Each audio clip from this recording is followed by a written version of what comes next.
अभी question number 7, तो question number 7 क्या है, फाइंड एक्स। तो यहाँ पर क्या फाइंड करना है आपको, एक्स फाइंड करना है।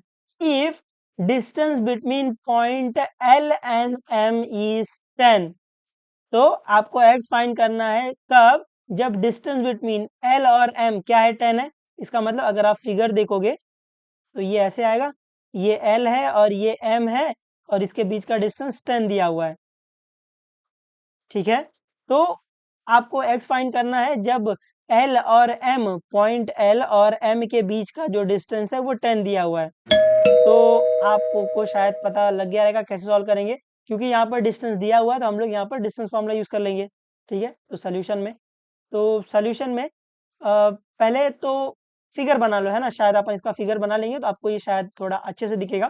तो ये क्या बोल रहा है, आपको एक्स फाइंड करना है जब distance between point L and M is 10 है। तो एक ऐसा फिगर बना लो, ये आपका पॉइंट एल है और ये आपका पॉइंट एम है, ये पॉइंट एल है और ये पॉइंट एम है, और एल का कोऑर्डिनेट है x, 7, और m का कोऑर्डिनेट है 1, 15, और इन दोनों के बीच का जो डिस्टेंस है वो कितना दिया है, वो आपको दिया है 10।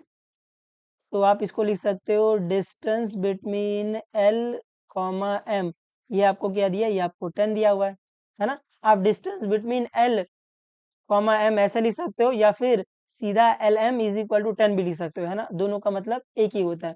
तो शायद अपन ऐसा फिगर बना सकते हैं। अभी यहाँ पर आपको क्लियरली दिख रहा है कि डिस्टेंस फॉर्मूला यूज करेंगे एक्स को फाइंड करने के लिए। तो सोल्यूशन में पहला लेट कर लो, तो लेट आपको क्या दिया, पॉइंट एल दिया, तो पॉइंट एल क्या है, पॉइंट एल का कोऑर्डिनेट है x, 7। तो अपन क्या करेंगे, अपन इसको x1 y1 मान लेंगे, तो अपन इसको x1 y1 मान लेंगे। फिर आपको क्या दिया है, फिर आपको पॉइंट m दिया है, पॉइंट m का कोऑर्डिनेट क्या दिया, पॉइंट m का कोऑर्डिनेट दिया 1, 15 दिया है। अपन क्या करेंगे, अपन इसको x2 y2 मान लेंगे, x2 y2 मान लेंगे। और क्या दिया अपने को दिया distance between L and M, क्या दिया है, distance between L and M, ये कितना दिया है, ये आपको दिया है 10। तो अभी आपको डिस्टेंस दिया हुआ है तो अपन क्या यूज कर लेंगे, अपन यहाँ पर डिस्टेंस फॉर्मूला यूज कर लेंगे। तो by distance formula, distance formula by distance formula आता है सबको, क्या है, under root x2 minus x1 the whole square plus y2 minus y1 the whole square. तो डिस्टेंस फॉर्मूला लगा दो, तो distance formula, distance between L and M, तो distance between L comma M, ये क्या आ जाएगा, under root x2 minus x1 the whole square plus y2 minus y1 the whole square. अभी जिसकी वैल्यू पता है वो डाल दो। तो ये क्या आ जाएगा, distance between L and M, distance between L and M क्या है, distance between L and M 10 है, तो यहाँ 10 लिख देंगे, इज इक्वल टू ये क्या है, under root x2 minus x1 the whole square, तो x2 माइनस x1 तो 1 माइनस x, तो ये आएगा 1 minus x the whole square plus y2 minus y1 the whole square, तो y2 माइनस y1 तो मतलब 15 माइनस 7, तो ये आएगा 15 माइनस 7 द होल स्क्वायर। इसको आगे सॉल्व कर सकते हैं बिल्कुल, तो ये आएगा इक्वल टू अंडर रूट, ये आएगा 1 minus X the whole square, है ना, ये ऐसे ही रहेगा, plus 15 minus 7 the whole square, तो 15 माइनस 7, तो आपको दिख रहा है एक माइनस है तो do the subtraction sign of the bigger number, तो ये क्या आ जाएगा, 8 आ जाएगा, ये आ जाएगा 8 का स्क्वायर। इसको सॉल्व कर लो, क्या आ जाएगा, और इधर 10 चल ही रहा है, तो ये आएगा 10 इज इक्वल टू, ये आएगा under root,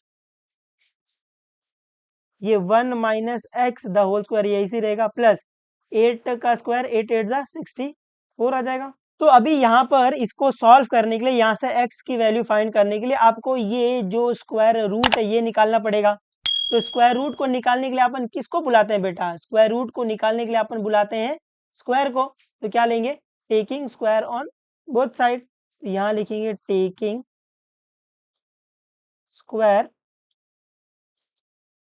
on both the side. तो क्या करेंगे, दोनों साइड स्क्वायर ले लेंगे, मतलब यहाँ पर स्क्वायर आ जाएगा और यहाँ पर स्क्वायर आ जाएगा, तो ये स्क्वायर स्क्वायर रूट कैंसिल हो जाएगा, और 10 का स्क्वायर अपने को पता ही है, 100 आता है, तो वो लिख लेंगे। तो taking square root on both side करेंगे तो यहाँ पर ये 10 का स्क्वायर क्या आ जाएगा, 10 का स्क्वायर 100 आ जाएगा, इज इक्वल टू, और ये स्क्वायर स्क्वायर रूट कैंसिल हो जाएगा तो यहाँ पे बचेगा 1 minus X the whole square plus 64। Hope आपको ये समझ रहा है थोड़ा बहुत। अभी यहाँ से मेरे को एक्स फाइंड करना है, यहाँ पे 64 क्या हो रहा है, प्लस वहाँ जाकर माइनस, तो ये आ जाएगा 100 minus 64 is equal to 1 minus X the whole square. तो ये सॉल्व कर लो क्या आ जाएगा, 100 माइनस 64, 100 माइनस 64 क्या आएगा, 100 माइनस 64 36 आएगा, is equal to 1 minus X the whole square. अभी अगर आपको थोड़ा दिख रहा होगा कि यहाँ से मेरे को एक्स फाइंड करना है, बट यहाँ पर क्या है, द होल स्क्वायर है, तो अभी मेरे को ये स्क्वायर हटाना पड़ेगा। ये स्क्वायर हटाने के लिए अपन क्या लेके आएंगे, स्क्वायर हटाने के लिए अपने को स्क्वायर रूट लेके आना पड़ेगा। तो क्या लिखेंगे, taking square root on both side, क्या लिखेंगे,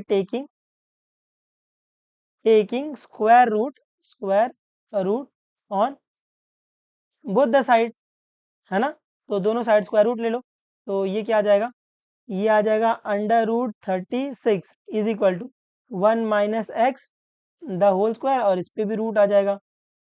तो अगर आपको एक चीज पता होगी कि जब जब स्क्वायर रूट आएगा तो आगे प्लस माइनस आएगा, है ना, इसमें आगे ये प्लस और माइनस आएगा, क्योंकि स्क्वायर रूट में हो सकता है आंसर प्लस में आए, हो सकता है आंसर नेगेटिव में आए, है ना। तो जब भी स्क्वायर रूट आएगा तो आगे प्लस माइनस लाएगा, तो आपको याद ये रखना है कि जब भी आप स्क्वायर रूट लो तो आगे प्लस माइनस आता है। हालांकि अपन ये काफी सब में डालते नहीं है, बट आपको ये समझना है कि जब भी आप स्क्वायर रूट लेते हो तो आगे प्लस माइनस आता है, ठीक है।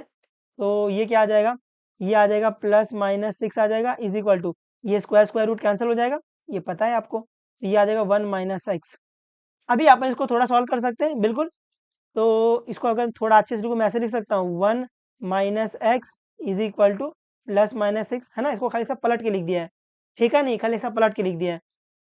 तो अभी एक बार 6 को प्लस ले लो, एक बार 6 को माइनस ले लो, तो ये आ जाएगा 1 minus X is equal to plus 6 ले लिया एक बार, और एक बार 1 minus X is equal to, एक बार 6 को माइनस ले लेना है, क्योंकि एक बार प्लस 6 है एक बार माइनस 6 है। तो यहाँ से सॉल्व करो, तो यहाँ से देखो मेरे को यहाँ से एक्स फाइंड करना, बट एक्स नेगेटिव में है, तो क्या करो, एक्स को वहां भेज दो, 6 को यहाँ ले लो, कर सकते हैं ना अपन। तो ये आएगा 1 minus 6 is equal to X, है ना, क्योंकि मेरे को एक्स फाइंड करना और एक्स नेगेटिव में है, तो इसलिए मैं इसको डायरेक्टली यहाँ भेज के और 6 को यहाँ बुला ले रहा हूँ। तो ये क्या आएगा, ये आएगा X is equal to 1 minus 6 क्या आ जाएगा, 1 माइनस 6 5 आता है, और sign of the bigger number minus, तो ये -5 आ जाएगा। अभी 1 minus X is equal to -6, तो यहाँ पर भी अपने को एक्स फाइंड करना है। आपको दिख रहा है यहाँ पर भी एक्स नेगेटिव है, तो एक्स को पॉजिटिव बनाने के लिए अपन क्या करेंगे, एक्स को वहां भेज देंगे और ये -6 को यहाँ ले लेंगे, तो ये आएगा 1 प्लस 6 आ जाएगा, और ये इक्वल टू एक्स आ जाएगा। तो ये क्या आएगा, X is equal to 1 plus 6 क्या आएगा, 7। तो आपको एक्स की वैल्यू क्या मिल गई, आपको एक्स की वैल्यू -5 मिल गई है और एक्स की वैल्यू 7 मिल गई है ना। और शायद आपको ये एक्स ही फाइंड करने बोला था। बस खाली ये याद रखना, जब भी स्क्वायर रूट आएगा तो आगे प्लस माइनस, बढ़िया। तो लास्ट में आप ऐसा स्टेटमेंट लिख लेते हो, therefore the value of x, the value of x क्या है, the value of x is -5 और 7, है ना। हो सकता है एक्स की वैल्यू -5 है और हो सकता है एक्स की वैल्यू 7 है, ऐसे, ठीक है। उम्मीद आपको समझा है ये, थोड़ा बहुत आ रहा है समझ में, ये चैप्टर पूरा हवा में दिखाई दे रहा है, आ रहा होगा थोड़ा बहुत, ठीक है। चलो पढ़ते रहो, और जो भी डाउट रहेगा जैसे एज यूजुअल आप पूछ सकते हो, बता देंगे, कोई दिक्कत नहीं। चलो बाय बाय, टेक केयर और मचा दे रहना एकदम।